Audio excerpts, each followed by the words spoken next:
All right, welcome everyone. I think that we'll probably have some more people trickle in, but I do want to get us started with some of the sort of general housekeeping.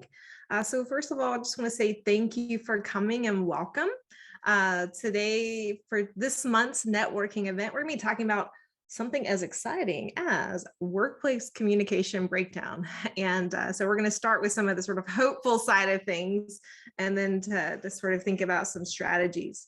And so, what brings us to the conversation is that we've all experienced communication breakdowns, and they can be frustrating, they can be confusing, and certainly problematic to the success of our teams and our organizations. And so, we're going to talk a little bit about communication styles first, and then think about some ways that we can improve our strategies for reducing some potential communication breakdowns. And so this is kind of building on some of the theme of some of the things that we've talked about over the last few months. So I think I know at least some of you. So if you don't know who I am, my name is Megan Pollock, and I've been working with Allison over the last couple of years to build out our Center for Teaching and Learning, and then also provide some professional development workshops around diversity, equity, inclusion, generally sometimes within career and technical education and STEM. And so just as sort of housekeeping for the platform, so our conversation today, the purpose of these semi-monthly networking events is to build community amongst BIPSI faculty and staff. So it's a conversation, it's not a workshop. And so I've got some guiding prompts and reflections for us. And so then we'll share some tips for how to reduce some workplace communication breakdowns in the end. So to get us started, we've got a small group. So I have set up for us to use Slido. Now, how you can use that best, I recommend if you have a smartphone, just open up the camera app and then hover the camera app over the QR code. It'll pop up a little bubble and then click open in the browser. And that's going to be the same page that we're on throughout the session. And so as the questions change, it will update on your phone. You could also go and use this from a browser, but I think it's easier from your phone. So we've got just a few people. So let's just do a quick, if you're up for it, introduction. Now I forgot to say what the housekeeping is. Everyone's muted right now, but you can always unmute. And if I do mute you, it's only to protect you and whatever might be happening in your space. There's no signal otherwise that we're not trying to silence you, just trying to keep everything, keep you safe from whatever might be happening in your office. So, okay, let's do quick introductions. Allison, do you want to go first? You're muted.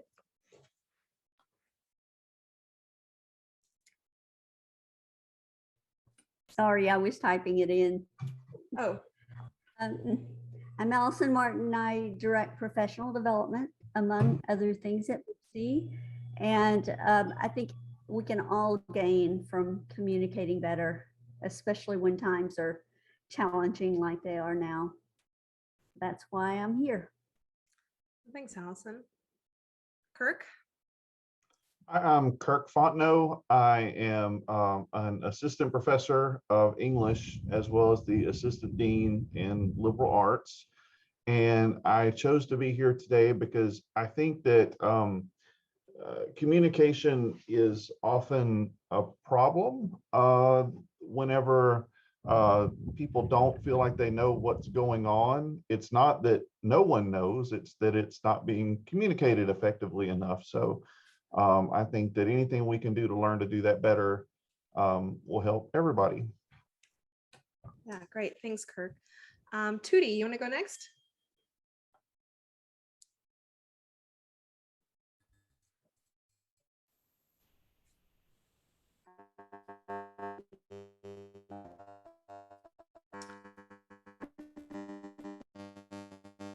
I think we might have some audio issues. Is anyone else hearing Tootie?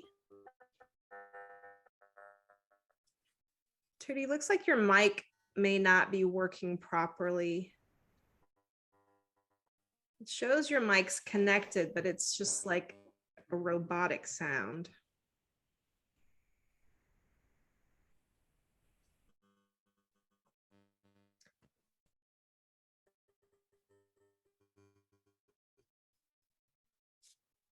see, what does the chat say? Okay, so you're an admin, NIA grants, remote working in Baton Rouge. All right, well, we're glad you're here.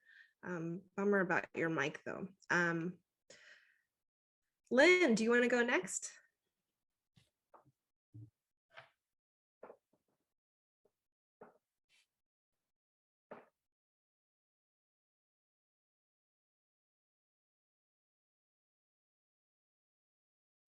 While they may be working on their mic, Eddie, do you want to go next?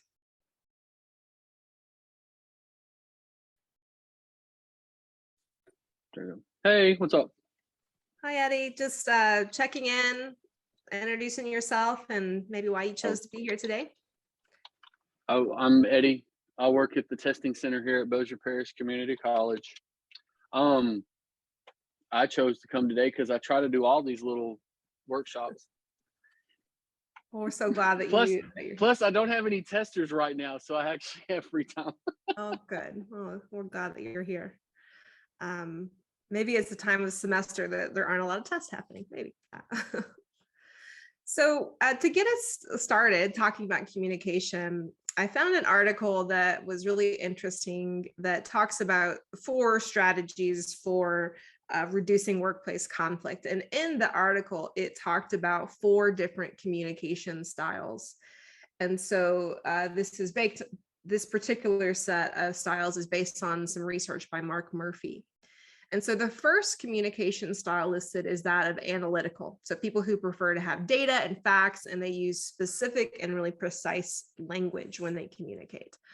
An intuitive communication style, this is someone who prefers to kind of get to the big picture, not get bogged down in too much detail.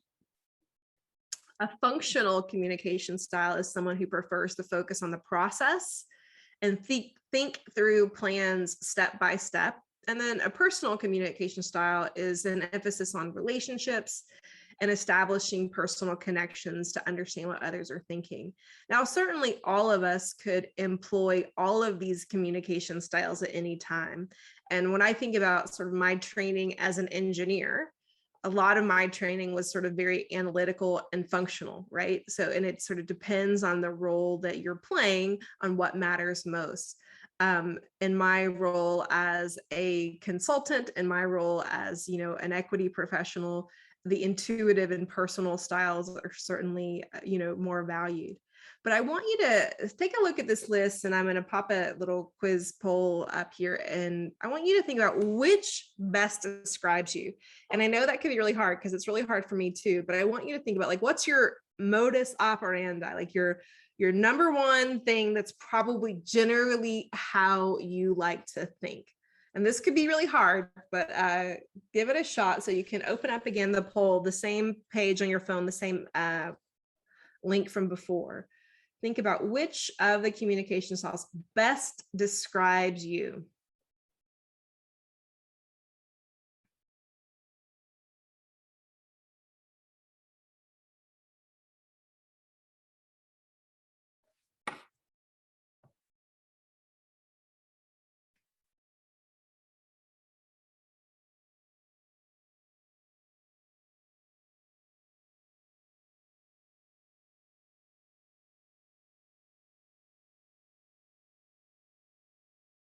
So it looks like we got 3 people voting and everybody's voting differently.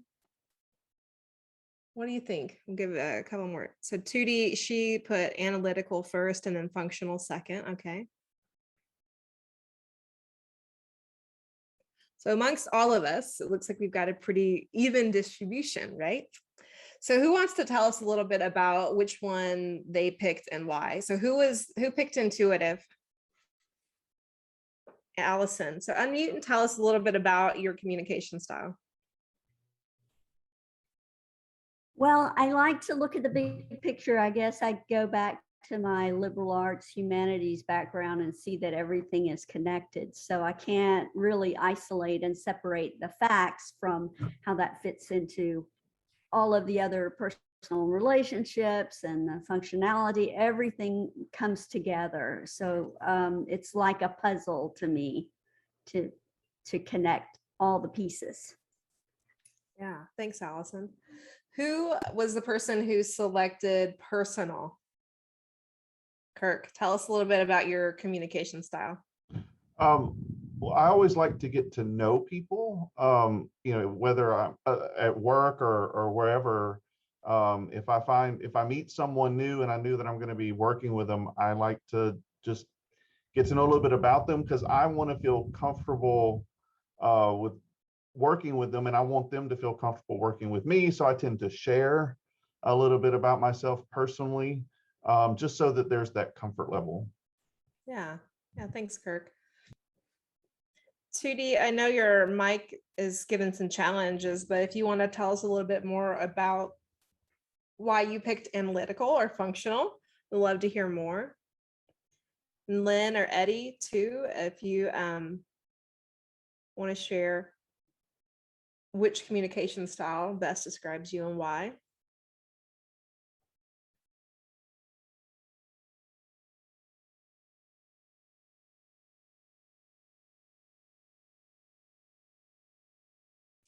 So Lynn, I see that you unmuted, but we can't hear you.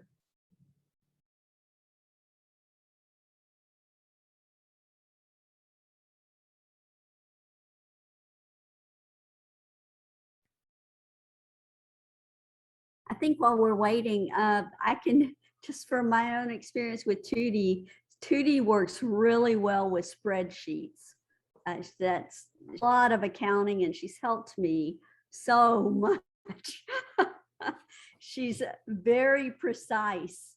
And so the whole idea of the process, whenever she shows me how to complete the different portions of a grant or the forms that are required for the state, she gives me step by step. So that's really, really helpful. I think she's perfect for the job that she does. Oh, that's really nice. When you might check on your computer and see which mic it's picking up. There's a little arrow upside down caret that next to the mic, and I think it's just picking up the wrong, whatever you're not speaking into. So this was really hard for me, because I think that I really have been trained and conditioned to like do all of them. But when I really sort of like boiled down to like my MO, like what is probably most typical for me, I picked the functional one, because I love to think about process, order, and efficiency. I like to think about what's the plan, how are we going to get there? And when I think about the sort of role that I play on like team calls and team meetings, like that's usually the role that I take. So it makes me think that might be my primary communication style. But I also, again, intuitive. I like big pictures too, but it's hard to say. So my next question for us to think about is, in what ways does the diversity of communication styles benefit your team or your organization or even your family, right? So like, how does the diversity of communication styles benefit a group? If you want to share an example.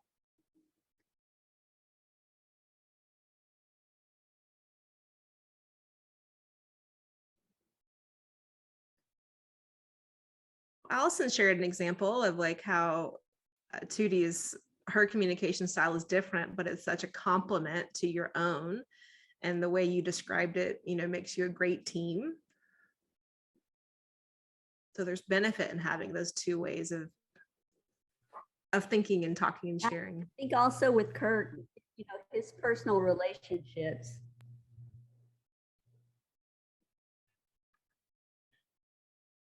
Yeah, I work with people who use every one of these different communication styles, and I can't imagine wanting to change anyone to a different communication style. I think everyone brings strengths to whatever we're working on.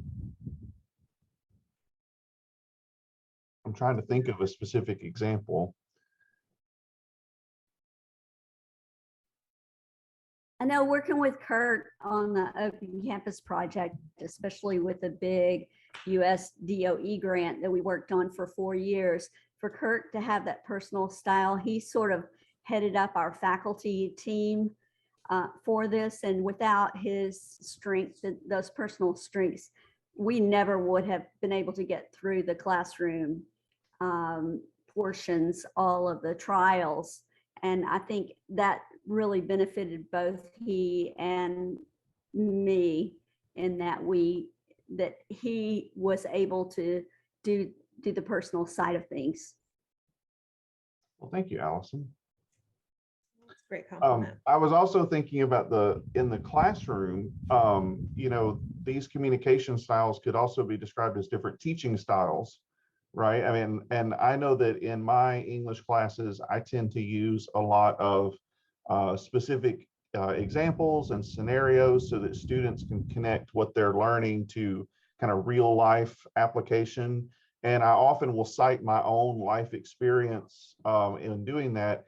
But I know I have colleagues who are much more, process oriented and focusing more on the rhetoric and much more analytical. And they're great teachers as well. And so there are students who I know are going to respond well to my learning style, but then there may be other students who would respond better to someone else's teaching style. So yeah, I think it benefits the students. What that makes me think of from it as a teaching strategy is, in what ways are we using a student-centered teaching style so that we are bringing in other students' ways of thinking and doing so that it does complement us, right? We can always think about, sometimes it doesn't happen so much virtually, but I remember back when we were in person and I was doing workshops, sometimes I would say something and like people were like not getting it. And then someone would translate for me. Like it's still in English, but like they're taking it out of like engineer Megan speak and putting it in like whatever that group needed to hear. And that's communication style, right? Like because in my mind, it makes perfect sense, but like the audience isn't hearing it. And so sometimes we need a translator to put it into that language that others can hear. So it looks like Eddie put in the box here, in the testing center, you have to handle people from all different kinds of backgrounds and communication skills, and certainly different languages. Yeah, for sure as well. When we think about diversity, it's also really important when we connect back to these different communication styles, is that when we employ as many communication styles as we can, it creates a more inclusive environment, right? So, as Kirk, his number one is like personal emphasis on relationships. I care about people and I care very deeply. But my MO is always going to be like, and here's the agenda and here's what we're going to do. So I have to stop and say like, okay, I need to do the people first. Like that is a conscious choice that I make because it's not how I'm like wired to do that. But it's important when we want to create those inclusive environments around us that we have to adopt and adapt different styles to create a kind of space that helps people feel included.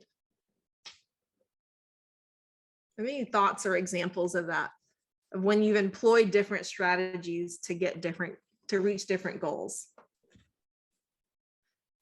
Yeah, mine would be the opposite of yours, Megan, because I don't always think in terms of an agenda or process, but doing this job this many years and going through faculty evaluations enough times where my deans have, gently suggested, I do think more in those terms. Like when I'm teaching virtually right now, and so when I start each class, I share my screen and put up an agenda, because I know that for my students who need to know, okay, step by step, what are we doing today?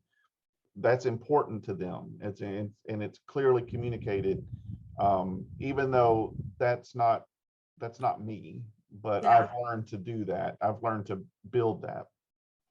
Well, and that intention is also addressing the intuitive, because you're also, by giving an agenda, you're also giving a big picture, right? So for those people who sit down and they're like, okay, like I get that we're here for class, but what's the big picture of the class? So it almost can be like a two birds, one stone, but we want to take care of the birds, but you know what I'm saying. Maybe another example of how you've employed different strategies to meet the needs of others around you.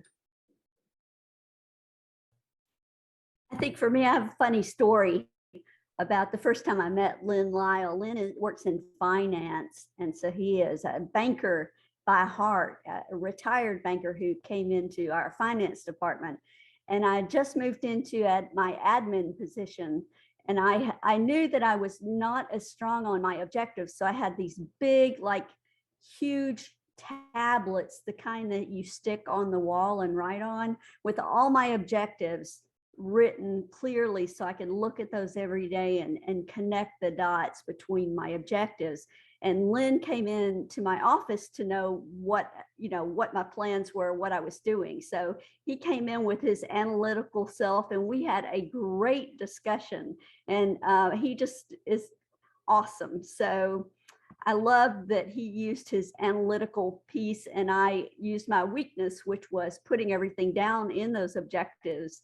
And luckily I could show those to him, and he understood what my goals were and my intentions. So sorry, Lynn, I know you don't have a mic, but. Well, thanks for sharing that. You know, there's such strength in having that teamwork, right? So for someone who's a big picture intuitive, it helps us to learn how to put some analytics to things, right? So that we can clarify objectives and key results and then track those things, because it helps us learn whether we're meeting our objectives, right? And so those are things that we can also use in a sort of teaching tool and a strategy. So the next question I had for the group is to think about, in what ways might communication styles, and we've already kind of talked about this, but might the communication styles be distributed by role or job function? And I want you to think specifically, you know, around, you know, things that are happening at BIPC. So are there, you know, certain sort of styles of people that gather in different departments? And in what ways might that start leading to some potential breakdowns?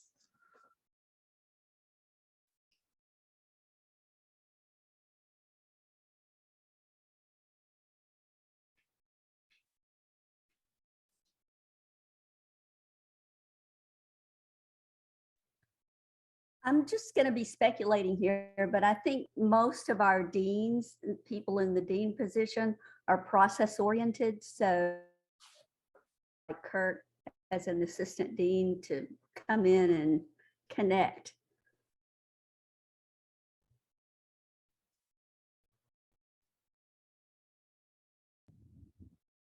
I often feel like that's what my role is to kind of be the kind of the communications officer of the division, you know, to connect with the faculty and the division and make sure that everybody understands what's going on and what they need to be doing. You know, Vicky's steering the ship, but you know, I'm the one that kind of mingles around and make sure everyone knows what's going on. I'll say this may not be exactly the question you're asking, but I kind of wish that more those in leadership roles had more of that, the personal, just so that there was, I don't know, I think that those connections are important. The personal connections are important. And I don't know that we always see that. Yeah, I think right now we're top heavy on like processes and procedures. It may be that we're, you know, being pushed that way by the state, but it seems as though we're heavy on people who can who can get the paperwork in order and follow the procedures. And we're sort of not as strong in the personal connections. I think you're right about that. I think a lot of that is sort of, we're driven in that direction to begin with. And so if just kind of back and trying to just see where the balance could be, maybe. You know, what I hear you saying is that your organization, like many others, has a tendency to prioritize and value process over people. And what we forget in that is that people make up these organizations, and they're the ones responsible for driving processes. And, you know, when we think about Maslow's hierarchy of needs, the very bottom, you know, that's like safety and security, you know, food and things like that. And then we have in the middle, we've got belonging, love, and connection. This is that people component, and people need that before they need all of the self-actualization things and all the self-esteem. And so when we're trying to create environments where people can be successful, if we aren't tending to the people, if we aren't helping people feel like they are valued, included, and that they belong, if people don't feel affirmed in their work, they cannot manage the processes effectively. And so this is where communication can really begin to break down, and it's less of a function of like, what are the words that you're saying, but when we look at how are people's needs being met or not being met. And so that's something to think of too, is that, you know, if our goal is to create an inclusive environment where every person feels valued, included, and encouraged, in what ways are we prioritizing people and their needs, their mental health, their physical health, and seeing them as that whole person and what they bring, no matter the role? Because we can't achieve those things if we aren't facilitating that kind of environment.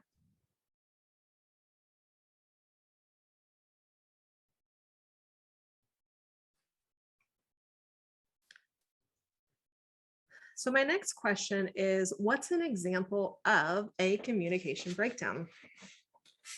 Without like naming names or calling out people, but like it could be a generic example, but like, what's an example of a communication breakdown?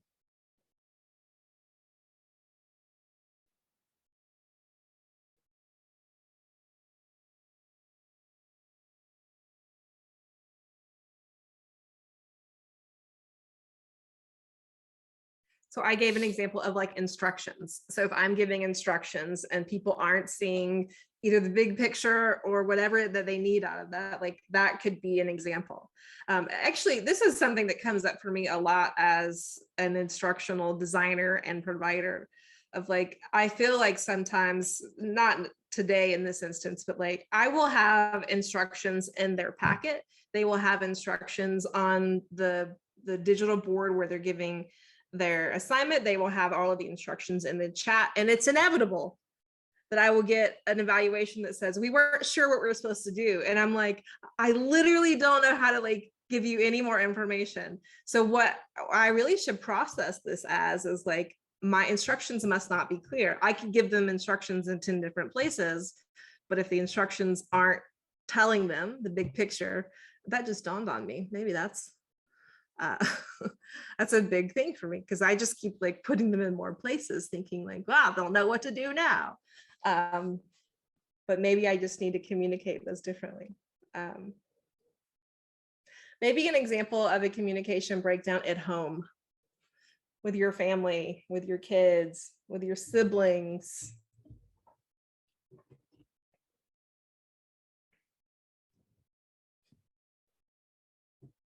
Well, I have one from the classroom, not from home, but in the classroom, something I've had to work on, in particular with my online classes.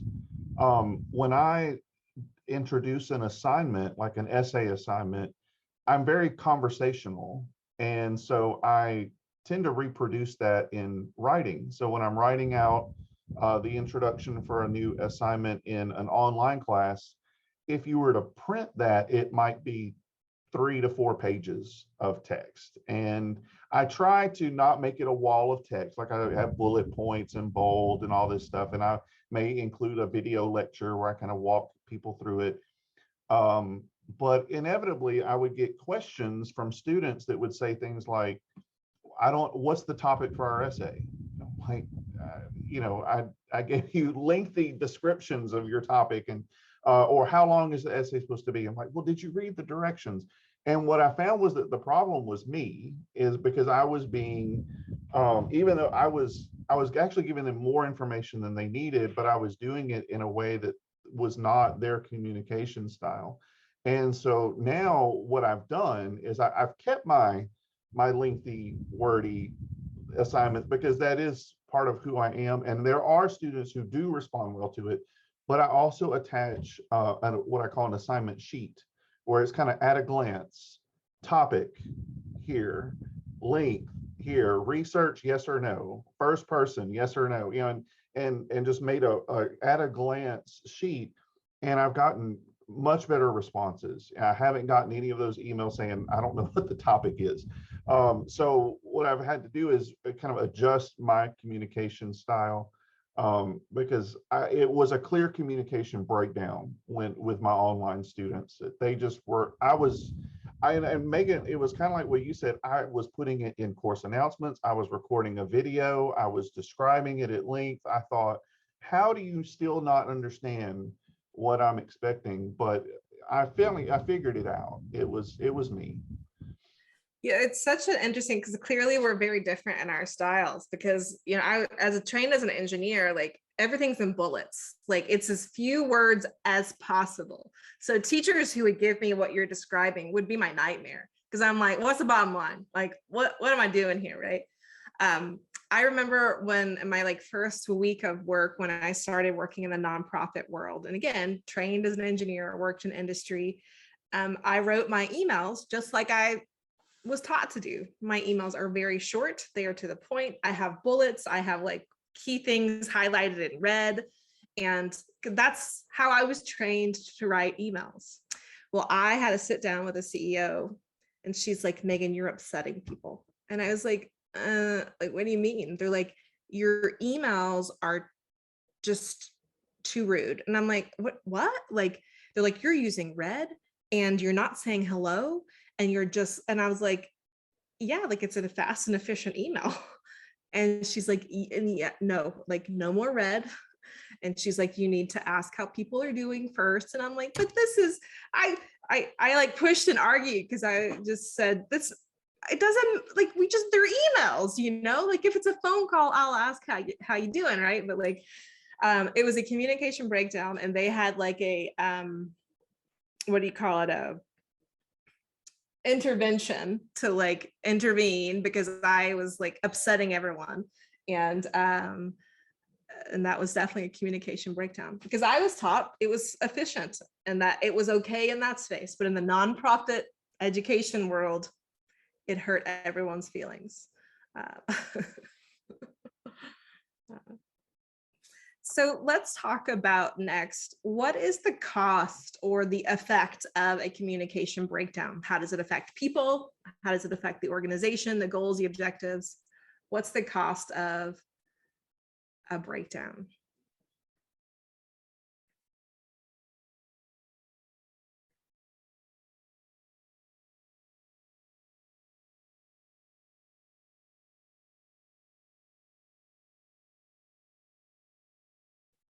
So as we already said, it could make people feel not unvalued, discouraged, excluded. If you're not communicating in a style that someone needs, they could feel invisible, unheard. When we think about some of the broader costs, if we, Kurt, to your point of in the classroom, of if we continue to communicate in a style that marginalizes other students who might communicate in different ways from us, the cumulative effect of that could be really great if they are consistently with educators who have different communication styles and values than they do. can affect our outcomes. You know, my clients all across the country right now are facing so much like fear and trepidation and worry and stress because schools and organizations are moving so fast trying to keep up with the needs and policies that they're like leaving the staff behind, and they're like, hey, like we're the ones who do all the work, right? Like so there are huge breakdowns in that. And so you've got teachers in Chicago who are walking out on their students, and you've got faculty who are like refusing to do some of the things because they weren't part of these strategies. Yeah, I would say that the lack of buy-in would be one of the costs. I think that, you know, if you imagine a scenario where leadership comes and says, okay, we're going to completely change what we've always done, but this is the first that anyone's hearing of it, and there was never a conversation, and there was never any you know, lead up to it, no preparation, just, you know, this is what we're doing, and it's different from everything you already know, and it's one more thing you have to do, but here you go. I think anybody would feel some resentment there, that like, oh, you're just going to tell me what to do, and why are we changing what we've always done? And instead of the initial reaction being, hey, let's get to work and let's make this happen, the initial reaction is to throw up a wall and say, well, why do I have to do that? Why are we doing that? And now hopefully the team gets to where, you know, they fall into line and they see like, oh, well, this is great. But you shouldn't have that as the initial reaction. Why are we doing this? Whose idea was this? Why weren't we consulted? So I think that's a big cost, is you're losing time and you're losing buy-in. Yeah, I mean, this is a good explanation, definition of leadership. Like, are you a leader if no one follows you? And if you make these decisions that end up being punitive or almost manipulative of the responsibilities of your staff, like that's not leadership, right? Like it could be maybe management, you could call it whatever you want, but like it's not bringing people along. They're not part of that. And it's not to say that everyone has to be a part of every decision, but it's helping people understand the way in which they have a voice. Something that's common in technology and engineering is the sudden reorg. So I don't know that reorgs are really common in education, but like, in case you're not familiar with what that means, it means that they're just, it's like shuffling a card deck and saying, okay, now you're responsible for this and these people. So you could just in a matter of an hour have a whole new boss and a whole new team. And so one of my best friends, she texted me one day when we were working at TI, and she's like, I'm in a different business group now. Like she changed business groups. So she changed the technology she was working on, the people, the manager, and it came in an email, like a flat out email. And like, that is not good leadership. That is not good communication. Like that is not a good strategy. And what happens is people feel excluded, devalued, discouraged, and like they don't want to be there. Okay, Kirk, you've seen a lot of that in the last 2 or 3 years. They're painful. They can be very painful. Yeah, I think also, just to add on to that, I think people naturally fill in the gaps, and so the gaps in communication. So they put in their own interpretation, and those who have stronger voices in the group then might, you just lose a lot of time and traction when people interpret things. They're filling in the gaps. Mm-hmm. And it's hardly ever positive. Yeah, that makes me think about, a vacuum, if the right message is there, the loudest one that's said is what's heard. And it might not be the right message. It might not be the right tone. It might not be the right, so in the absence of communication, I guess there's noise, right? But so let's look now at some of the strategies, the 4 ways specifically that were offered in this article. So I'm going to drop the link in the chat for you. It's a Forbes article, so don't be overwhelmed by all of the ads, but that's how they keep in business these days. So they offer 4 ways for us to, reduce workplace communication breakdowns. And the first one is like making sure that we're providing the right tools. Like email isn't always enough. I can't tell you how many times I told people who've worked for me, like trying to connect with clients, and I'm like, have you called them? Right? Like they keep emailing, and I'm like, not getting a response. And like when I ask, like, have you tried picking up the phone? Well, no. And I'm like, maybe that approach might result in a different outcome, So even though they always had a phone, helping people realize that they can use the phone, whether your BIPSI uses Slack, or do you have some kind of like broad communication tool where you're able to, the Center for Teaching and Learning, nudge, nudge, is really designed to be a tool for people to communicate, not the one from your leadership, but amongst BIPSI staff. So providing the right tools is certainly important. Whether Kirk described this for his classes, like it's not just about, I need to give you this 4-page essay and a video. It's like they need the 4 bullets. That's the right tools that they need. I think a lot of the way that my brain works is in flowcharts. So sometimes I like to provide flowcharts. Not everyone thinks in flowcharts, but like, how do we think about how other people think so that we can provide the tools for people to understand those processes? Whether you're using things like mind mapping, whatever it is, helping people get the tools that they need to address those. The next tool is to be transparent. So transparency, a culture of transparency is something that's really important to me. Even for me as a small business owner, it's one of my number 1 values. Like I don't hide things. My prices are like on my website. Nobody else I know in my business does that, because I don't want it to be some like sort of, shroud of secrecy of what's behind the big dark green curtain. I don't think that reference is correct to the Wizard of Oz, but you get the idea, right? Of like, and we shouldn't run organizations like that.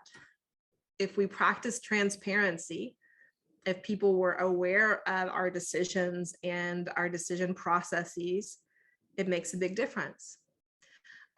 With one of the organizations, so my professional organization is American Society for Engineering Education, and I'm one of the executives on the Commission for Diversity, Equity, and Inclusion. And somebody sent me an email the other day and said, Megan, I need you to approve these bullets I run the professional development committee. Look, I need you to approve these bullets for the next 5-year strategic plan. I said, I'm sorry, what? Like, first of all, I've been running this committee for 4 years and I don't even know what these bullets are. I said, nor could I come up with a strategic plan for a 10,000 plus organization.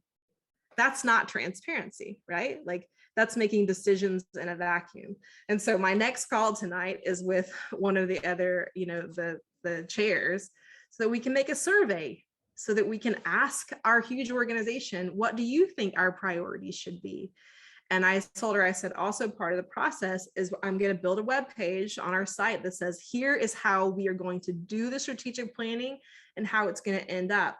Because the criticism that we get otherwise is that nobody knows what we're doing or how we got there. Well, it's because we make decisions inside a vacuum and we don't tell people how we're doing that. And so for us to be the inclusive leaders that we claim to be, we have to model this, right? Like we have to demonstrate it and practice it. So that's something for us to consider in our roles. How are we being transparent in every way possible?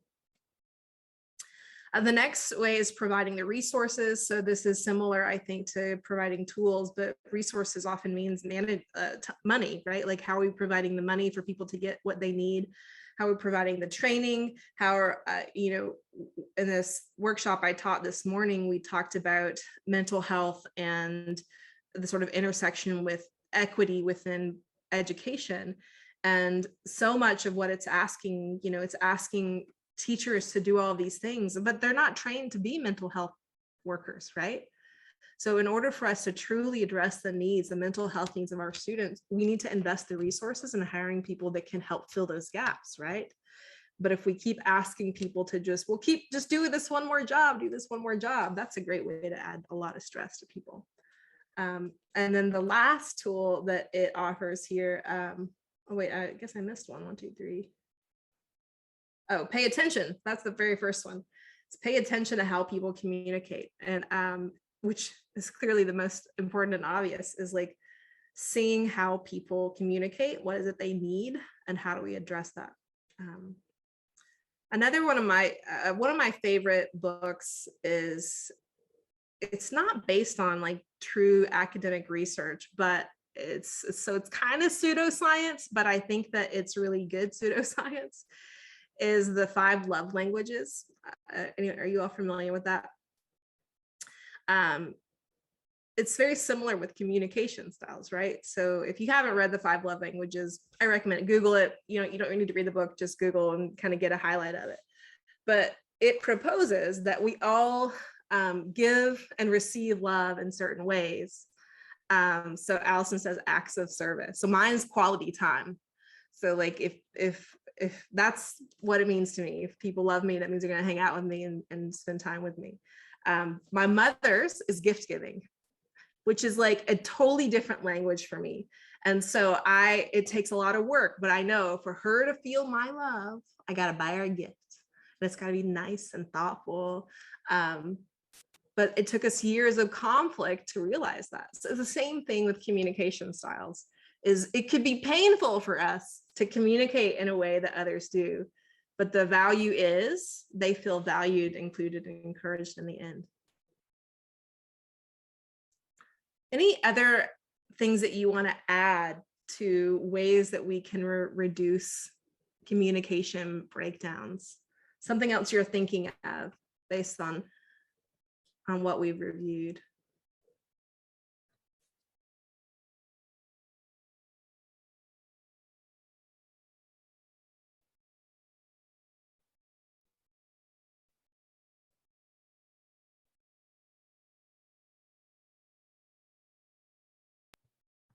I think people are just coming in so weary right now in life that, they're running on what's left of their fuel. So communication doesn't seem to be priority. I think that probably goes back to Maslow at this point. So we have a lot of people who are just doing their best to stay above water. I think you're right.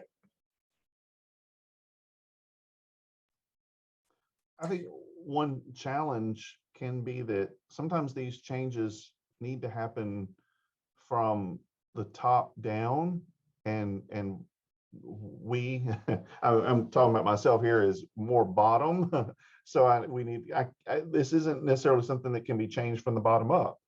If we're talking about the communication that's coming from leadership, then they need to be the ones. There's only so much that those who are receiving the communication or not receiving the communication can do. Yeah, so what you're describing is culture. It's who sets the tone, who sets the values and the priorities. And it comes from people who have the power. And the people who have the power are typically the people from the top. And so it is important that we think about the ways in which we're communicating and leading and modeling those good behaviors, because it's what determines what's acceptable, and if we see and learn how our leaders are doing it, it makes it okay for like the communication breakdowns to just keep trickling down and down and down. Yeah.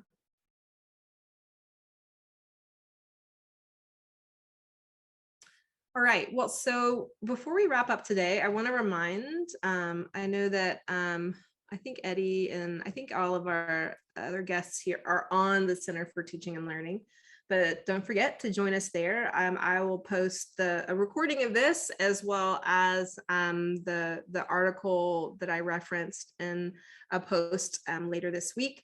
And so if you miss something, you can follow up and share it with other people.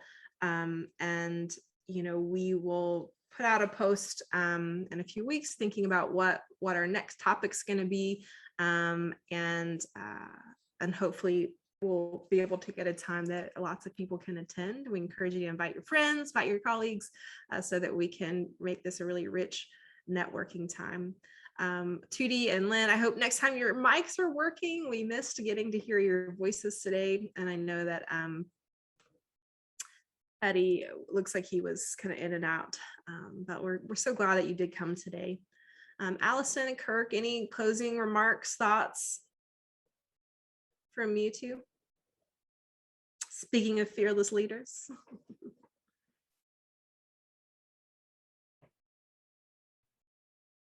If you guys have any ideas about what topics you might want to know more about for workshops, we're working on that right now. We're always interested in what people feel is important to them, and we want to spin off of that. So your voices really do matter. I sure do. All right. Thank you so much, Tootie. Thanks, Lynn. Thanks so much for coming. Of course, Allison and Kirk, thank you so much.